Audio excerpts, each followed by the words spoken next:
Hello, Juliette. As from my research, you kind of the UC record holder for 4 different events. Mm-hmm. Could you kind of explain to us what the heptathlon and pentathlon are for those of us who aren't as familiar as you are with the events? Mm-hmm. Yeah, so the pentathlon is the indoor event for the multi for the women. So it's a 1-day event consisting of 5 events. You start off the day with the 60-meter hurdles, and then you do high jump, shot put, long jump, and the 800.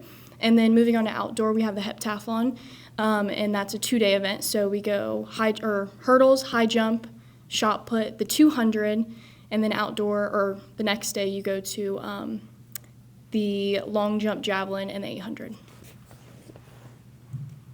Juliette, you got your second straight Big 12 indoor pentathlon title. Mm-hmm. Did your mindset or approach change when going for your second title as opposed to your first, and if so, how did it change? Yeah, that's a great question. I definitely went into this past conference championships more relaxed, and I think that's what helped me put up the big score. Going into my past conference championships, I've been having to kind of fight for a place at nationals. I don't know if you guys know this, but for indoor, they take the top 16, and then for outdoor, they take the top 24 for the multi. So outdoor is definitely a little bit easier, but indoor is kind of cutthroat, and last year I got out by 1 point in one spot.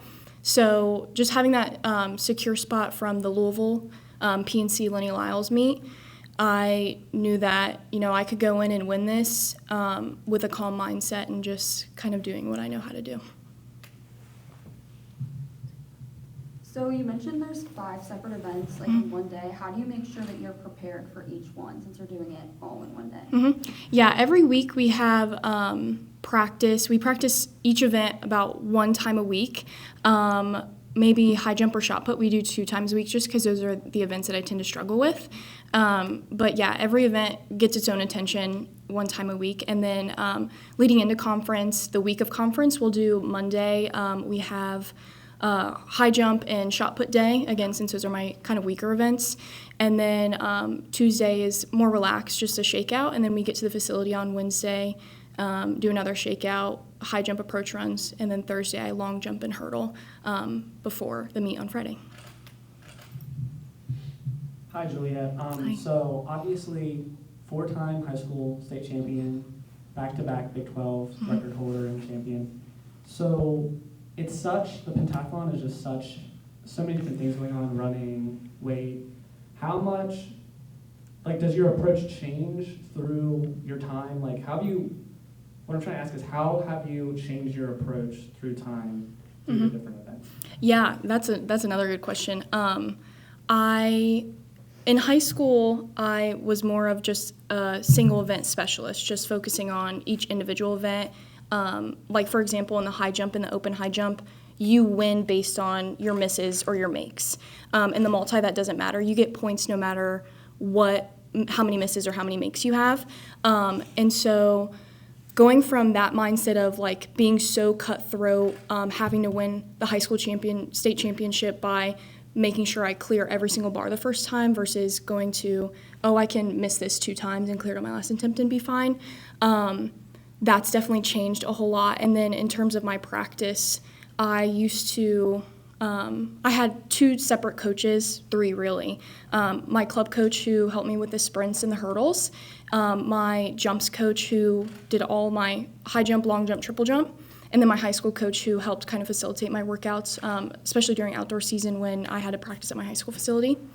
And so going from kind of being thrown all over the place, driving 30 minutes, 45 minutes to go to one practice, and then back 30 minutes to go to a different practice, and then coming home at 9 p.m. Is definitely different than now where I have one coach for every single thing. And like I said for the last question, I do 1 event per week, which is not the same in high school where I did high jump 2 to 3 times a week and long jump 1 to 2 times a week and so forth. Thank you so much. Mm-hmm, thank you. Got time for 2 more, Juliette? 2:10? Yeah, that's fine. We can go a little longer. It's okay. Yeah. Hi, so kind of looking at the bigger picture, you've won 2 back-to-back Big 12 titles. What do you think separates the championship level performances from good performances in those high pressure situations? Yeah, I think maybe the biggest thing, especially looking at this past conference championship, is just the score that I put out.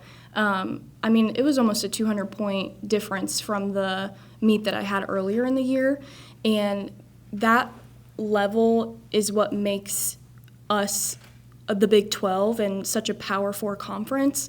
I was only 2 points away from tying the previous conference or the current conference championship record, and so that definitely just sets it apart of like that being such a hard meet versus other ones.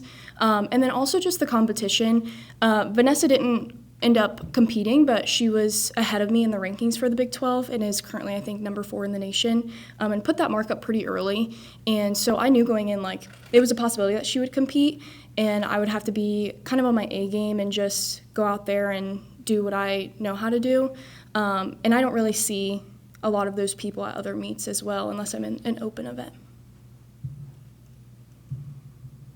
Yeah, going into the NCAA championship, you'll be surrounded by some of your Big 12 peers, West Virginia, BYU, Oklahoma, among others. However, you'll also be joined by some cross-conference talent, Big 10, SEC.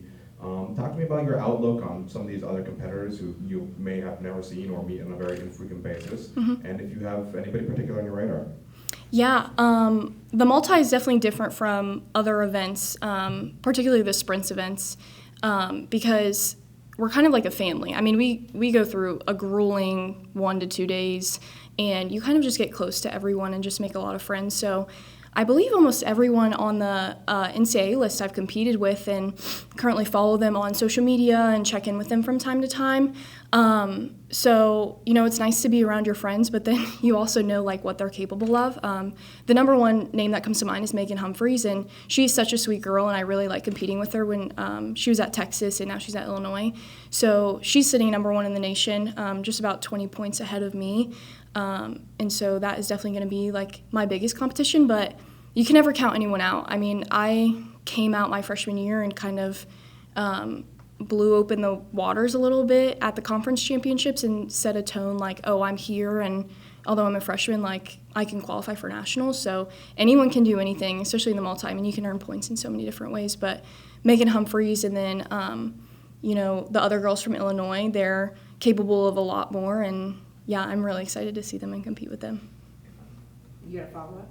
Yeah. Do you feel like that 2 seed has a target on your back? Yeah, definitely. Yeah, for sure. And I think people are kind of looking at it like, oh, she has a lot more in the tank, especially for high jump. I mean, I only jumped 169 at the conference championships, and my PR is 178, which I did 2 years ago at my last indoor national championships. So, I mean, the point difference from 169 to 178 is huge. And I mean, that could put me over 4,500, close to 4,600. So, yeah, I think having that 2C definitely has a target on my back. And people also just know, like, although I was on that day, I still have a lot more that I can do. I don't know, Juliette's got to go, but I want to point out one thing. You guys did exactly what I asked, which is research, give great questions. Yeah. But at a press conference, you also have to think of the overarching, what's something that we can say. So the question I think that you would probably get is, what's your mindset going into this weekend? Something really open-ended. So what would you say to that? Oh, I've tried not to think too much about this weekend, but my mindset just going in is kind of the same one that I had at conference. Just be calm, because I perform really well when I'm not overhyped. And I mean, look at what I did at conference. So just calm and trust my coach, trust myself, and don't overthink anything. I tend to be an overthinker, but that's definitely my mindset, and just knowing that, I have that target on my back and I'm with the big dogs. I mean, I'm number 2. Going from 17 to number 2 in a year is insane. So, yeah, that's definitely my mindset going in.